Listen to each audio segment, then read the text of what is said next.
మతిమరుపు రావటం, జ్ఞాపక శక్తి లేకపోవటం, ఇలాంటి సమస్యను రాకుండా కరివేపాకు బాగా ఉపయోగపడుతున్నది. మెదడు కణజాలం దెబ్బతినకుండా, వాటికి ఇన్ఫెక్షన్స్ రాకుండా పోరాడుకోవటానికి ఇందులో ఉండే యాంటీ ఆక్సిడెంట్స్ ఈ రకంగా బ్రెయిన్ సెల్స్ ముసల్తనంలో కూడా చురుగ్గా యాక్టివ్గా పనిచేయడానికి కారణమవుతున్నాయని వాళ్ళు నిరూపించారనమాట. మూడవ పరిశోధన 2014 సంవత్సరం తమిళనాడులో జరిగింది, మన ఇండియాలోనే. University education and research centre వారు ఈ పరిశోధన చేసి ఏం చెప్పారు అంటే, కరివేపాకులో యాంటీ ఆక్సిడెంట్స్ అనేవి అతి ఎక్కువగా ఉన్నాయి, పుష్కలంగా ఉన్నాయి.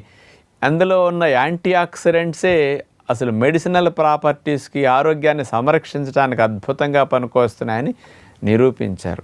అవేమిటంటే యాంటీ ఆక్సిడెంట్స్ లినిలాల్, ఆల్ఫా టర్ఫినిన్, మిర్సిన్, ఆల్ఫా